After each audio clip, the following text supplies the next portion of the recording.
Olha só, hoje a gente vai mergulhar num confronto que é, no mínimo, fascinante. De um lado, a gente tem aquele tomador de decisões perfeito da teoria econômica, e do outro lado estamos nós, pessoas de carne e osso. Como será que a nossa mente funciona de verdade, hein? Vamos pensar um pouco. Será que as decisões que a gente toma no dia a dia são sempre lógicas? Desde o café que a gente escolhe de manhã até o jeito que a gente investe nosso dinheiro, a resposta para isso talvez seja bem diferente do que se imagina. Para a gente entender esse debate, primeiro a gente precisa conhecer o protagonista da economia clássica, uma criatura teórica, que a gente chama de Econ. O nome formal dele é Homo economicus. Mas olha, é importante entender. Ele não é uma pessoa de verdade. Pensa nele mais como uma ferramenta, uma suposição que os economistas criaram para simplificar as coisas, para facilitar a análise. É um ideal, só isso.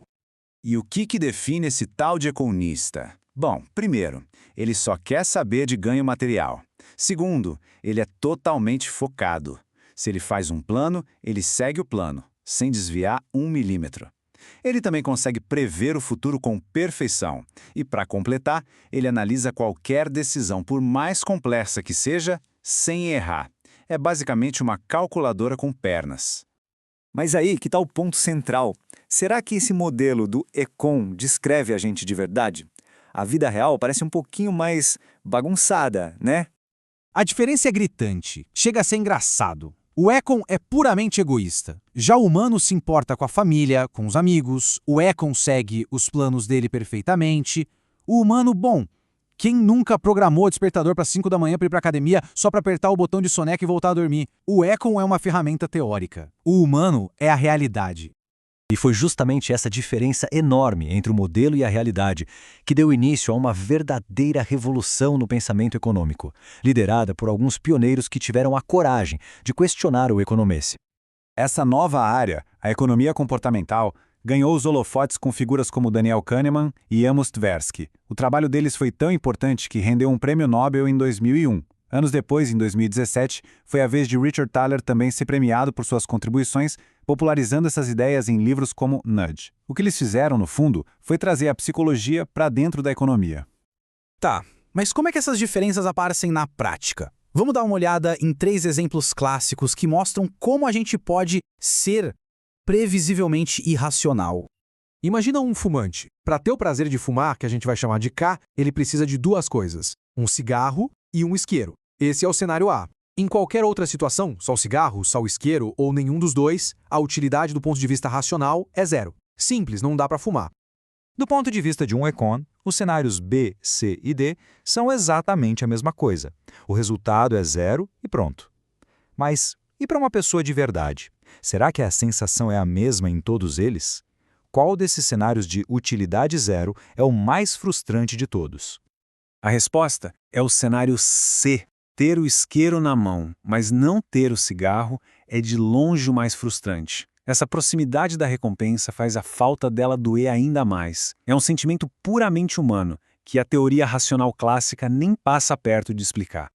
Agora, vamos para o segundo exemplo. Num estudo, pesquisadores ofereceram 3 tamanhos de café. Adivinha qual a maioria escolheu? O do meio. A justificativa era sempre a mesma. Ah, o grande é muito, o pequeno é pouco, o do meio era a medida certa. Parece lógico, né?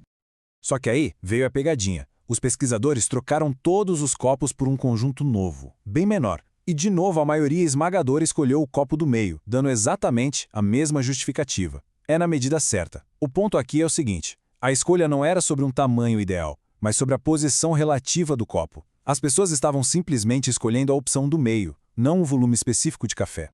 E isso leva a gente para o nosso terceiro e talvez mais famoso exemplo: o experimento da caneca, conduzido por Kahneman, Canet e Thaler. A ideia do experimento foi genial de tão simples. Eles pegaram uma turma de estudantes e aleatoriamente deram uma caneca da universidade para metade deles. Esse pessoal virou os vendedores. A pergunta para eles foi: por qual valor mínimo você venderia essa caneca? A outra metade, os compradores, não ganhou nada e teve que responder: qual o valor máximo que você pagaria por essa mesma caneca? Agora vamos pensar como um Econ. A distribuição das canecas foi totalmente aleatória, então a chance de alguém gostar ou não da caneca deveria ser a mesma nos 2 grupos, certo? Sendo assim, o preço de venda e o preço de compra deveriam ser muito, muito parecidos. Faz sentido, né? Pois é, mas o resultado foi chocante. Os vendedores, que já eram donos da caneca, pediram em média $7 por ela.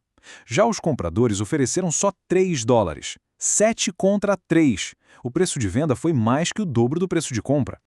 Esse fenômeno tem um nome. É o efeito dotação. O simples fato de possuir alguma coisa, mesmo que seja por acaso e por poucos minutos, faz com que a gente valorize aquilo muito mais. A gente se apega ao que é nosso. Como resumiu o pesquisador Dilip Soman sobre os participantes desses estudos? Eles pensavam que eram econs, quando, na verdade, eram humanos. As pessoas tentavam justificar suas escolhas como se fossem lógicas, mas, no fundo, estavam sendo movidas por forças psicológicas que nem elas percebiam. E isso tudo deixa a gente com uma pulga atrás da orelha, né? Se a gente supervaloriza o que já tem e se deixa influenciar por opções que nem deveriam importar, que outros vieses invisíveis podem estar aí moldando as decisões que todos nós tomamos todos os dias? A resposta para isso está no fascinante campo da economia comportamental.